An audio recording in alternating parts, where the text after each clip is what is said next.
iniisip mo na yung 1K views ang katumbas niyan ay 1,000 pesos din. O baka naman 100 pesos o baka naman 1 peso lang. Magkano nga ba yung kita ng 1K views dito sa YouTube? Kung aspiring YouTuber ka or baguhan ka pa lang dito kay YT, importante na may konting knowledge tayo when it comes sa earnings natin para naman aware tayo once na na-monetize na yung ating mga YouTube channel. Importante na malaman natin kung ilang porsyento nga ba ang napupunta kay YouTube at ilang porsyento yung naiiwan na kita natin. Kaya importante na patapusin mo yung video na to nang sa ganon ay malaman natin kung magkano nga ba yung pwede mong kitain sa 1,000 views at kung papaano mo mapapalaki yun ng 5 times up to 10 times. Kung katulad kita na nagsimula sa YouTube na curious kung kikita ka ba talaga, at for sure natanong mo na rin sa sarili mo kung sapat na ba yung 1K views para kumita. Honestly guys, nung nagsisimula pa lang ako, inaakala ko na yung 1K views katumbas nun ay malaking sahod na dito kay YouTube. Pero nung sumahod ako, halos mapakamot ako sa ulo kasi ang liit. Pero yung importante, dito ko natutunan kung paano ba talaga gumagana yung sahod dito kay YouTube. At importante ring malaman nyo yon, lalong-lalo na sa mga baguhan at mga aspiring YouTubers. So at first, kinakailangan muna nating i-breakdown yan.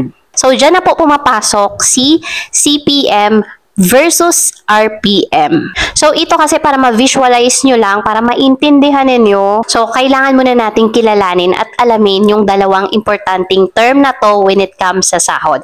Okay, sa mga baguhan, kapag sinabing CPM, so ito po yung bayad ng mga advertisers sa kada 1,000 ad impressions. So kapag sinabi naman nating RPM o revenue per mil, ito naman yung totoong kita mo sa kada 1,000 views ng video mo. Kasama na dyan yung mga ads, memberships at iba pa. So guys, importante na malaman ninyo na kahit mataas yung CPM ninyo, kung hindi talaga nanonood ng mga ads, no, ini-skip ng mga viewers nyo yung mga ads, mababa pa rin yung inyong RPM o yung inyong revenue o yung inyong revenue per mil. So bibigyan ko kayo ng halimbawa. For example, yung CPM ninyo ay nasa $3. For example, $3.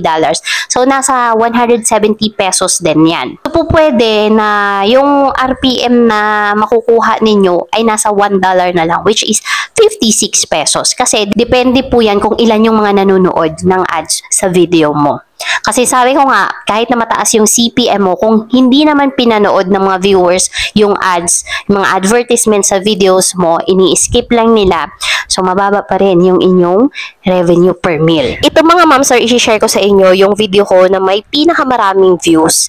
Ayan, para makita ninyo yung CPM at RPM ng video na to, para magkaroon kayo ng idea. So ayan guys, as you can see, yung video na yan ay mayroong CPM na 183.95 pesos for every 1K views. At ito namang binilugan ko na sa bandang taas, no, yan po yung RPM o revenue per 1K views ng video na to, which is 104.45 pesos. Nasa 233k views na yung video na to, and yung estimated revenue niya ay nasa 24,000 na din. Imagine, isang video pa lang yan mga ma'am sir. So ito, sinishare natin to para magkaroon ng knowledge, lalo na yung mga baguhan when it comes sa earnings dito sa YouTube. So ngayon naman, next naman, ibabahagi natin yung actual range ng sahod dito kay YouTube, o yung actual range ng kita. So ngayon, magkakano nga ba talaga?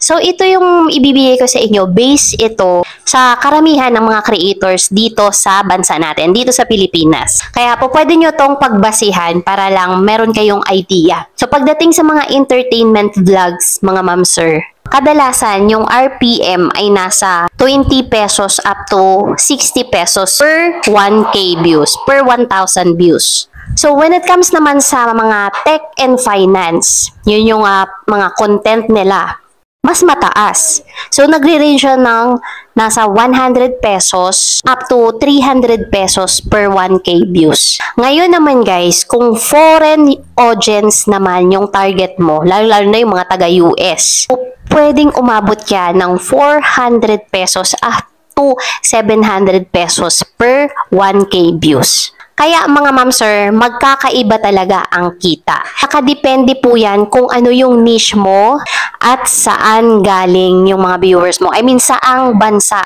nanonood yung mga viewers mo. Kung sa US yung karamihan ng mga viewers mo, well, paldo ka. No, lalo na kung maraming views yung mga videos mo. Dahil mas mataas yung pwede mong kitain kung mostly ng mga viewers mo ay nasa US. So at least yan, magkakaroon kayo ng idea kung ano yung niche nyo, may estimate ninyo magkakano yung pwede nyong kitain. May estimate ninyo kung magkano yung inyong RPM. Okay, ulitin ko lang, CPM or cost per mil, ito ang presyo ng advertisers sa bawat 1,000 ad impressions. Okay, ibig sabihin kung ang advertiser ay willing magbayad ng 200 pesos CPM, ito yung kabuang perang binabayad nila kay YouTube. Pero remember guys, hindi lahat ng 200 pesos na yan ay mapupunta sa'yo. Kukunin muna ni YouTube yung porsyento nila dyan. At yung RPM naman o revenue per mil, ito naman yung totoong kita ng creator sa bawat 1,000 video views.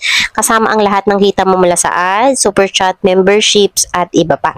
Karaniwan guys, yung 55% ng ad revenue, no, mapupunta yan sa atin ng mga creators. Tapos, yung 45%, yan ay yung mapupunta kay YouTube. Paano mo patataasin, palalakihin yung earnings mo, no, per 1K views? Okay? Kung maliit yung RPM mo ngayon, pwede mo pa tong mapalaki. So, papaano? Number 1, target higher paying countries. Targetin natin yung mga US, Canada, UK, ganyan, di ba? Isa yan sa mga countries na nagbabayad ng malaki yung mga advertisers. So, isang tip na mabibigay ko po sa inyo mga ma'am sir is gumamit kayo ng English titles at captions, no? So, para makaabot ito, yung video ninyo sa US, Canada, UK, yung mga ganyang country. Okay, number 2, gumawa kayo ng evergreen content. It's more on tutorials, tips na laging hinahanap ng mga tao. Pangatlo, mag-focus tayo sa niche na mataas yung CPM. Finance, technology, about health, and online businesses. So, pwede kayong mag-create ng tutorial videos about sa mga yan. Kasi yan yung kadalasang mga niche or topic sa YouTube na mataas yung CPM or mataas yung binibigay na cost ng mga advertisers. Okay, pang-apat, longer watch time. Okay, so pag sinabing longer watch time, kasi so mas maraming ads yung pwede mong i-place doon sa video mo. So, makakapag-place ka ng more than 1 ads sa isang video kung ang video mo ay nasa 8 minutes pataas. So, let's say 8 minutes to 10 minutes, okay na yan. So, yan po mga ma'am sir, yung iilang sikreto ng mga content creator dito kay YouTube. Kahit na medyo mababa yung views nila, laki pa rin yung kanilang kinikita dito kay YT. So, ayun na nga mga ma'am sir, uulitin ko, hindi po fix yung kita ng kada 1K views dito kay YouTube. Importante na alam nyo to, at least aware kayo when it comes sa earnings dito kay YT. So, pwedeng pumatak yan ng 20 pesos per 1K views, pwedeng 50 pesos, pwedeng 100 pesos. So, depende siya sa niche mo at kung saang lugar nanonood yung mga viewers or audience mo. So, ayun guys, mega shout out sa lahat ng mga bagong viewers natin dito, yung mga legit supporters natin dyan, mga bagong subscribers, at yung mga old subscribers natin. Ayan, thank you so much sa inyong support dito sa ating YouTube channel guys. And more power din po sa inyong mga channel. Ayun guys, I hope nakatulong sa inyo yung video na to, lalong-lalo na doon sa mga curious when it comes sa earnings dito kay YouTube. Magkano nga ba talaga yung kita ng 1K views? At least ngayon alam nyo na.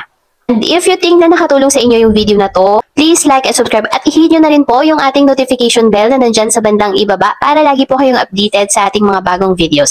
So yun lang po mga ma'am sir. Have a nice day. Thank you for watching and see you on my next video. Bye po!